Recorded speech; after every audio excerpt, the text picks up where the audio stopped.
Good evening, everyone. Thank you for tapping into Critical Thoughts. I'm your host, Braxton Smith, here today on October 30th, 2016, aka Devil's Night. What an appropriate night to talk about the candidates and everything that's going on in America right now. I figured, what with a week out from the election, what an appropriate time to go ahead and release who I'm voting for. It's not so important who I've decided to vote for. It's more so where we go from uh, where we are once we select our candidate, once our candidate has been selected, actually. So I'm just going to do a quick rundown on all the candidates and why I decided that I just could not endorse any of these people. Maybe with a little surprise on one of them for you all, but as you all know, obviously Hillary Clinton, I'm not a big fan. So the reason why, I wanted to do a video on the debate. It didn't happen. I had some stuff come up, but major problems with her. I mean, just in the debate itself. If you all watched that, the last one was actually had some intellectual content to it. I was actually pretty impressed. I made it through the whole thing. Congrats all around. I made it through the whole thing, and luckily I didn't play a drinking game because I would have died, but there was intellectual content to it. But her policy on abortion, like, my jaw dropped. Like, I'm not a big fan of abortion, or like, I stay away from all that conversation for the most part because what's to be gained from that? But when you see her stance on it, where she's actually for partial birth abortion, it's just like one of the most disgusting things I've ever heard discussed on national television. Like, it just blew me away that she could possibly be staunchly in favor of this, but it goes beyond that. One of my biggest problems with her is that you listen to her talk about how pro-war she is. She came out and announced to the Iranian people, I want to make it clear that whenever I'm president, there will be war. And if you think about who's in cahoots with Iran, I mean, that'd basically be like if Russia said, hey, we got a new president, and guess what? When I'm president, we're going to go to war with you, Israel. What do you think we're going to do? Probably go to war with them, right? The thing is we aren't shooting off bottle rockets at each other anymore. This isn't World War II where we're just firing machine guns and carpet bombing. We're talking about nuclear war here. The whole point of this whole deal was mutually assured destruction. This is actually encouragement to keep us from going to war.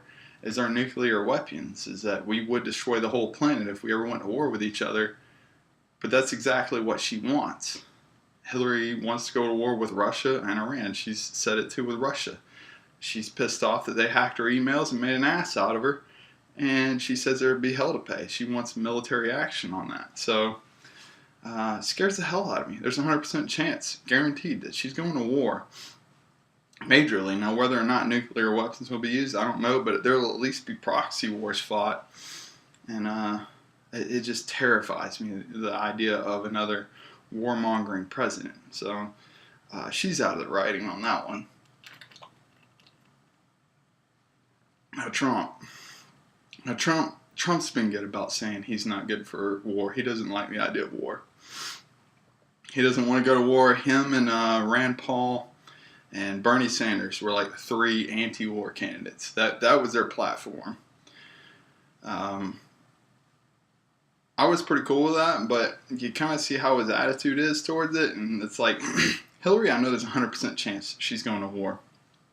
Problem with Trump is, like, he's kind of got this pompous attitude where it's like, if anybody ever wrongs him, do you think, I mean, sure, he'll negotiate, but do you think he'll be reasonable? Is he really ever reasonable? He's an asshole. He's not going to negotiate with anybody. He's not going to be reasonable with anybody. The moment Putin crosses him, I see him being very quick to send people out. And that's the thing that's somewhat comfortable, is that these people, they're elitists. They have no idea what war is like. Most Americans have no idea what war is like. So while they're safe and comfy in their own bunkers designed to withstand direct nuclear attack, the rest of us are on fire. So, like, why do they care if we're incinerated? And it's just horrifying that they have this power, and we're okay with giving them this power, and they suffer zero consequences. And meanwhile, we're all eradicated. So, anyways, getting back to it, Trump. I would give it about a 90% chance if we had him, we'd go to war. Just judging by his rhetoric, his hard-headedness, his unwillingness to negotiate with even the Republican Party, they're just like, hey man, one team, one fight, right? And he's just completely unwilling. He's not hearing it. He's just, no, it's my way. And he's like, oh, okay, if I win, I'll endorse the candidate.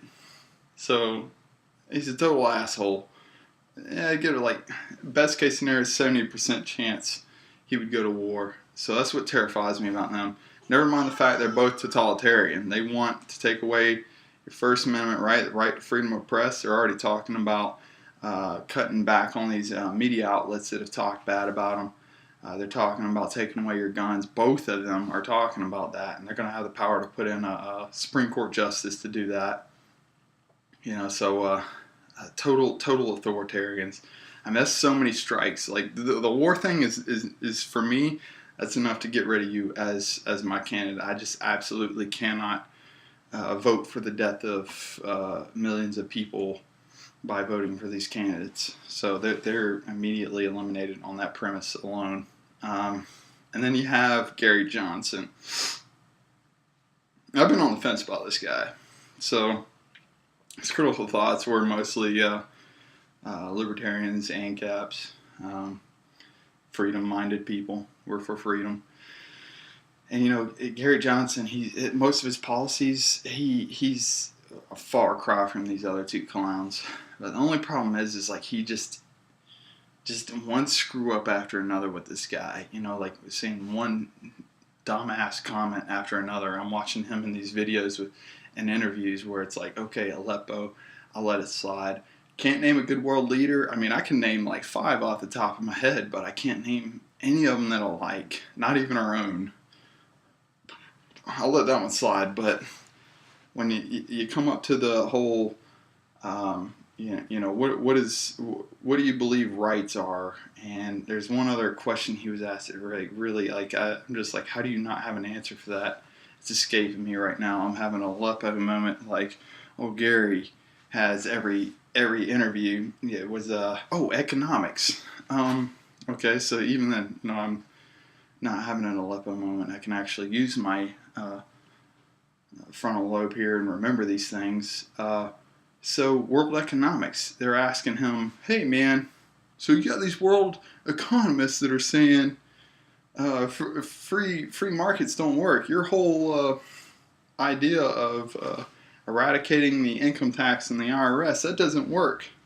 And then he just flips out. He flips out on this interview. It's embarrassing. I blushed because this guy's supposed to be representing the freedom movement, and he just embarrasses it. He's just like, "Why are you attacking me? I didn't do anything mean to you." Like, just total goofball about it. And I'm just like, straight up answer. Okay, the world economists are against the free market. How's that world economy working out right now? It's circling the drain. I mean, I'm just a Joe Schmo. I'm a nobody. I wasn't prepared for an interview. I just on the spot, straight up, like, why aren't you making these answers? Really simple stuff. And then, like, on things like freedom of association, that one's just been itching at me really bad. So he had a debate a little while back about what would you do if, you're all about freedom of association, or you're against freedom of association, meaning that, okay, so a Nazi comes into a Jewish bakery and says, I want you to bake me this swastika cake. What would your response be? And he says, my contention is that they would still have to bake that cake. You're forced to serve. You're forced to interact. This is forced interactions. This is not freedom by any means. And for most people, it's not a big deal, but for the libertarian community, it's huge. And his candidate, his VP candidate, Bill Weld, is on the same program as Hillary and Trump so far as gun control, which, funny enough, all three of them are also on George Soros's payroll. He's obviously lower on the tier, being that he's the least threat, but they're all it's all the same. It's all the same bullshit. So, at the end of the day, I can't really endorse any of them.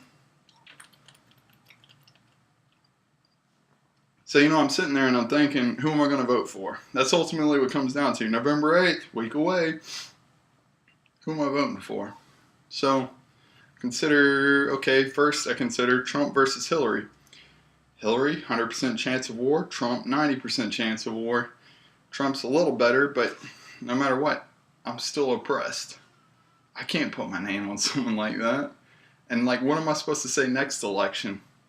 What am I supposed to say anytime I try to have a debate with anybody? They're like, who did you vote for? And I say, Trump. I mean, he has no principles that align with mine at all. His anti-freedom is Hillary. They're basically the same thing. I have no grounds to stand on. I can't get into an intellectual conversation and stand for that person. So next, I'm saying, okay, Gary Johnson. Gary Johnson versus Trump. Well, Gary Johnson has the same problems. He fails on a lot of major principles and policies that are just pivotal towards the liberty movement. And so, if I were to have a debate with somebody, again, I run into the same problem. It's and I noticed nobody commented below. Maybe nobody's watching. Maybe nobody could come up with anything. But one of the bigger problems is freedom of association. How am I? Anybody that comes to me and says, "Hey, I know you're for freedom, but why are you for Gary Johnson?" Because he's a statist in libertarian clothing. So I can't put my name on him either. I honestly think he was bought out by George Soros or somebody. I think paid for him to actually win the whole deal and take the primaries away, just like what happened with Donald Trump. It was released in WikiLeaks. That's why Donald Trump is where he is. I think that's why Gary Johnson and Bill Weld are where they are. They were the weakest candidates because they don't want any competition against Hillary Clinton. So ultimately I decided I'm going to take the best candidate of the Libertarian Party that I was pulling for the whole time, the one that should have won the primaries. Rand, I was considering him for the Republicans, but he's a senator. So I'm just going to write in Austin Peterson. He was a solid candidate. He was the best candidate out of all of them. I would say he even rivaled Rand Paul, honestly. I'm just going to write that in because I'm going to stand for my principles, and I'll do it time and again. And sure, I'll fail, but and sure, the movement will fail, but the message will be pushed forward. But all you trumpeters out there that at the end of the day you're going to say, well, your movement failed. Well, I'll say on to you, so did yours. And what do you have to stand for? Where do you stand? I can't tell the difference between any of you anymore. Between Hillary supporters, which I don't really know any, honestly. I think maybe, I've seen a few signs, but I don't know who the hell those people are other than paid for. And the Trump supporters, I see them online every once in a while. I see them butt heads, and I don't know the difference between conservatives and liberals. It's everything's blurring together. It's 1984. It's all black, white. It's blending together. So after this presidency, though, something that really interests me is where we're going as a nation. Once Hillary's president, I see a economy collapse. And the thing is I want everybody to know, no matter who's president, the economy is definitely going to collapse under this next presidency. I guarantee it.